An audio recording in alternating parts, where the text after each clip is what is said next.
I feel so silly thinking this now, but back then I felt like someone sucker punched me when I logged into Instagram back in 2016. So excited to start my new to me then health coaching business, only to find out that somebody had not only the exact same handle that I not only wanted on social media, but that I wanted to be my business name at the time, but that she had the same exact business model, the same approach, the same style, the same, literally same everything. And get this, she lived just a couple of blocks away from me. Like, what are the odds? My whole business plan back then hinged on Instagram. That's all I knew, right? That's what I saw people doing around me. Hitting these very common roadblocks in the beginning of starting my first business, my health coaching business back in 2016, it inspired me to start researching better ways to build an online business. And now sitting here 8 years and almost 45,000 subscribers later in my legal business in Vander, Wielen LLC, building an email list has been the greatest asset that my business has ever had, more than anything else, more than Instagram followers, more than podcast downloads, more than anything. It's led to over $8 million in sales. It's led to incredible, vulnerable, authentic conversations and replies with people from all over the world. I have a very engaged email list. And according to loads of you who respond to my email every single week, which if that's you, thank you. I love reading your replies. My emails have really meant something to you too, right? My emails are a little unconventional, not probably what you would expect from a lawyer that you sign up for online business advice. So over the years, I've done lots and lots of things that have helped me to grow my email list. But today I wanted to share the 3 top things that I think have really contributed to my email list growth. And what's ultimately more important to me is not just having a high number of email list subscribers, but having an email list full of people who are like really engaged and seem like they're, I don't know, like there to learn. And that's really what I want them there for. So ultimately, I want to help you build an email list full of the right people, not just have a fluffy number of people, right? My very first tip, my top tip to help grow your email list is first you have to have a clear definition of who you help and what you help them with. And ultimately, we need to tie that into what you sell, right? Because I like to reverse engineer. I like to think about, okay, what do you sell? Like if you have a product already built out, great. If you're coaching and you understand like kind of the general gist of what you help people coaching wise with or something like that, I want you to start there. And then I want you to reverse engineer and take a little chunk of that and make it into a freebie. That's kind of the way that I like to back this out, because we want to make sure that your email list is built up of people who ultimately need to buy what you sell, right? As much as I would love to do this all for fun and for charity, this is a business. It costs me a lot of money to run this business. And so I need to make sure that ultimately I'm getting the right people. Does that mean everybody on my email list buys? No. Am I cool with that? Absolutely. I also am cool with the fact that sometimes people are on my email list for 3 months, 6 months, 1 year, 3 years. I've even had people email me and say, I've been getting your emails for 5 years and I just bought the ultimate bundle. That's awesome. There's no pressure on my end. And that's just my attitude and my business approach. But obviously you get to design yours. At the end of the day though, we are a business. And so my main focus has to be, how am I attracting people here who ultimately need what I offer? And like I said, that starts with a clear definition of who are you here to help and what are you here to help them with? What problems are you solving? What are the positive outcomes and the transformational benefits that people have from either using your product, listening to your podcast, taking your online course, signing up for your coaching, whatever it is? And how do we tie that into what you ultimately sell? So that's the very first thing that we have to do. This is something I write about a lot in my book that you can pre-order now. When I start my business, I'll be happy. I write about this a lot in my book, but it's also something that we talk through in the free mini email list building course that you get if you pre-order my book. So make sure you do that. Tip number 2, the second thing that I think has helped me grow my email list the most is creating no-brainer helpful resources or freebies. What do I mean when I say no-brainer?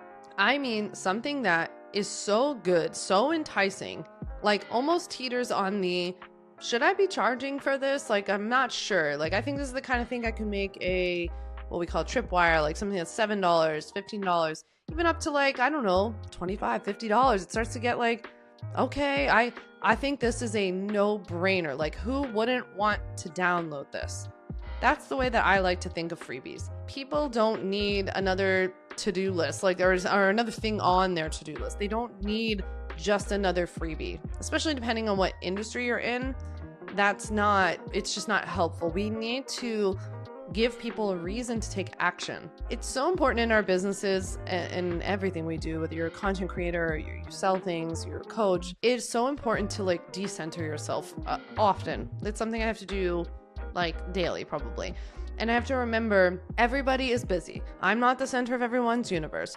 Like my ideas are probably not that groundbreaking. Like I just have to remind myself of this, because if somebody has been out there searching for a solution to the problem that you help people solve, they've probably gotten a whole bunch of this stuff already. So what are you giving them that's going to make them take action? Like, how are you making it such a no-brainer? This is why it's so important to start with number one of having a clear definition of who you help and what you help them with. Because once you understand that really well, then you understand like, oh, I know what those people want. Like, I know what they need. I know what would be so helpful to them, right? And so I really recommend spending time on that first one, even though it's tempting to want to skip, because that's what's going to help you create this no-brainer. I do encourage you, though, if you're having any of those thoughts pop up that are like, wait, is this thing too much value? Is it too much information? There's a difference between offering something that's too valuable and has too much information. On the value side, I personally do not worry about that very much. I am confident, and I have built this confidence muscle over the years and many, many years of doing this, that when I deliver value, customers come to me and people seek out people who they've said like, wow, she's really offered a lot of value and I can only imagine what more she has in store, you know? So I rest comfortably in that.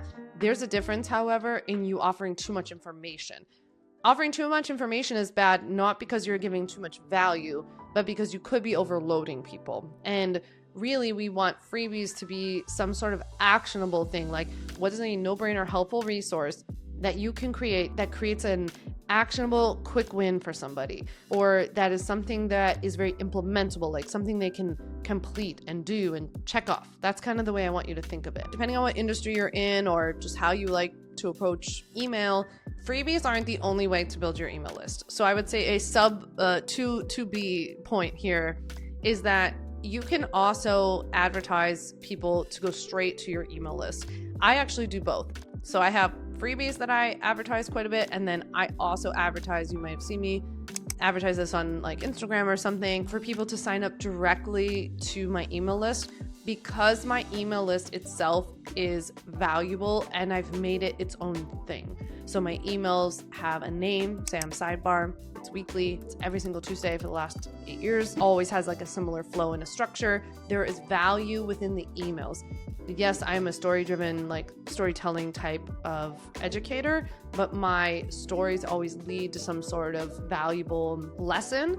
And my emails always include a weekly legal Q&A. And I have legal like updates for the online business industry, links to things that you need to have, like resources. There's just all these, I don't know, different sections, I guess, of value that make it make sense that I could advertise for people to sign up directly for the email. I just have to be really good on my end about talking about why it's a good idea and why that's valuable and what my email provides, and like, why should you give me your email address for yet another email when I know you already receive a lot of emails. That same logic goes for what I'm talking about if you're advertising directly to a freebie or a resource, because you need to give people a reason to give up their email address. Like, that is tough, right? And we have to, I don't know, almost like respect that process enough to offer something actually of value. And I think too often in the online business industry, people just create freebies they see other people creating, and then they're like, why isn't anybody signing up for this? It's like, how much time and attention have you really put into it? Do you feel really clear about who it's for and what helps them with?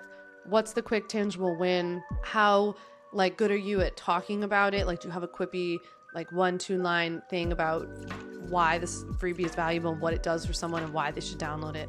Working on that is a skill, and it's something you should contribute a lot of time to. So again, don't worry about if it's too valuable. Having too much information is a different issue, but not because of the value. Third, and definitely not last but least, is that you want to serve your freebie up as your main dish. I think too often people create freebies and then they just kind of like throw them somewhere, like in your link in bio in Instagram or across your website somewhere or whatever. But you want to talk about these just as much as you talk about your products or services. So if you've created a freebie, you can't just share about it once or put a link to it somewhere and talk about it once on a podcast episode and then be like, no one signed up for it. No, this is a commitment. This is something that we have to do consistently. We have to share about consistently. And you've got to get better and better and better at talking about it and who it's for and why they should sign up for it and why it's important and what they're going to get out of it. And the more you talk about it, the better you'll get at that. So you got to treat it as a main dish, not a little side situation, not an accoutrement. It's got to be a main dish. Treat it almost like it's a product. I treat my freebies like they're products because I think if I can get you on my email list, then I can reach you every week. And then ultimately, I probably can get you to buy my product. So I treat it with the same level of care and concern. I need to get you on my email list. I need to get you off my just listening to my podcast.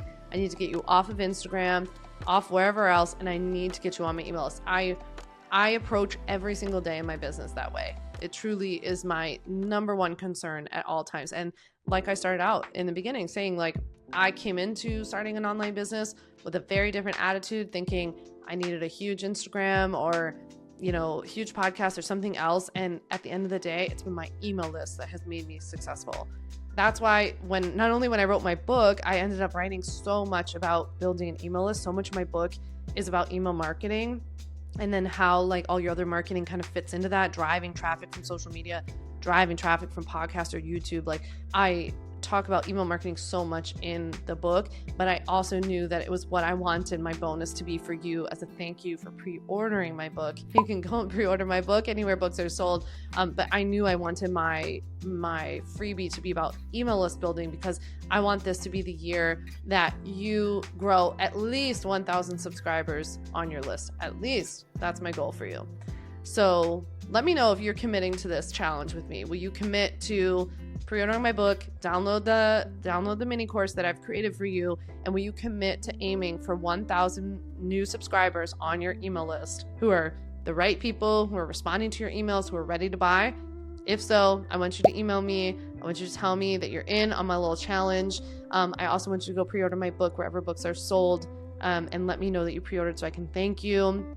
Don't forget to head to samvanderwielen.com/book, not only to pre-order, but also to input your details so you can get access to those bonuses. That's a wrap. I would ask of you, if you've been here for a while, if you've been a supporter of mine in the past, please consider going to pre-order my book. When I start my business, I'll be happy.